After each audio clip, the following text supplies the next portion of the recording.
Green മീഡിയാസിലേക്ക് സ്വാഗതം. തരുൺ മൂർത്തി സംവിധാനത്തിലെത്തിയ ജനപ്രിയ താരജോഡി മോഹൻലാൽ ശോഭന കൂട്ടുകെട്ട് ഒന്നിച്ച ഏറ്റവും പുതിയ സിനിമയായി തുടരും ഞാൻ ഇന്നലെ കണ്ടു. എനിക്ക് സിനിമ ഒരുപാട് ഇഷ്ടപ്പെട്ടു. തരുൺ മൂർത്തിയുടെ ആദ്യ സിനിമ ഓപ്പറേഷൻ ജാവയും രണ്ടാമത്തെ സിനിമ സൗദി വെള്ളക്കയുമായിരുന്നു. ലാലേട്ടൻ വളരെ സാധാരണക്കാരനെ പോലുള്ള ഒരു കഥാപാത്രമായിട്ടാണ് ഇതിൽ വരുന്നത്. ആദ്യം സ്ലോ ബേസിൽ തുടങ്ങി പിന്നീട് ലാലേട്ടൻ ആരാണ്, അദ്ദേഹത്തിന്റെ കുടുംബം എന്തൊക്കെയാണ് എന്നൊക്കെ കാണിച്ച് പിന്നെ കഥയിലേക്ക് ഡീപ്പായിട്ട് ഇറങ്ങുന്നു. ആദ്യം ലാലേട്ടന്റെ തന്നെ പല സിനിമകളിലെയും ഡയലോഗ്സ് വെച്ചിട്ട് സെൽഫ് ട്രോളാണ് കാണുന്നത്. അതും നമ്മളെ രസിപ്പിക്കുന്ന തരത്തിലാണ്. ഫസ്റ്റ് 30 മിനിറ്റ്സിന് ശേഷം പിന്നെ കഥയിലേക്ക് ഡീപ്പായിട്ട് ഇറങ്ങും.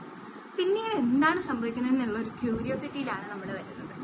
അല്ല, ഓരോ ട്വിസ്റ്റുകളാണെങ്കിലും പ്രതീക്ഷിക്കാത്തടത്താണ് ട്വിസ്റ്റുകൾ വരുന്നത്.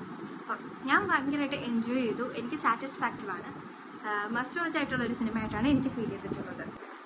എനിക്ക് ഫസ്റ്റ് ഹാഫിനേക്കാൾ കൂടുതൽ ഇഷ്ടപ്പെട്ട സെക്കൻഡ് ഹാഫാണ്. അതിൽ ലാലേട്ടൻ്റെ ഓരോ സ്റ്റണ്ട് സീൻസ് ഒക്കെ ആണെങ്കിലും ഭയങ്കര പവർഫുൾ ആയിട്ടാണ് എനിക്ക് ഫീൽ ചെയ്തിട്ടുണ്ടായിരുന്നത്. എനിക്ക് മാത്രമല്ല, തിയേറ്ററിൽ കുറേ പേര് എണ്ണീറ്റ് ഒന്ന് ക്ലാപ്പ് ചെയ്യുന്നവരെ ഉണ്ടായിരുന്നു.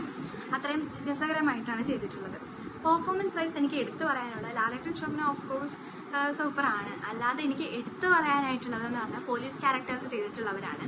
അല്ല, SI ഇൻസ്പെക്ടർ ഒക്കെ ആയിട്ട് വന്ന് ജോർജ് സാറൊക്കെ നല്ല അടിപൊളി പെർഫോമൻസ് ആണ്. അത് എടുത്തു പറയേണ്ടത് തന്നെയാണ്.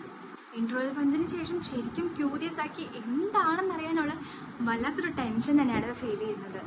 പിന്നെ എടുത്തു പറയാനുള്ളതെന്ന് പറഞ്ഞു കഴിഞ്ഞാൽ ഇതിന് BGM സ്കോറും അതുപോലെ തന്നെ മ്യൂസിക്കൊക്കെയാണ്. കൺമണി പൂവേ പാട്ടൊക്കെ എനിക്ക് ഒരുപാട് ഇഷ്ടപ്പെട്ടു. ജെക്സ് ബിജോയ് തകർത്തിട്ടുണ്ട്.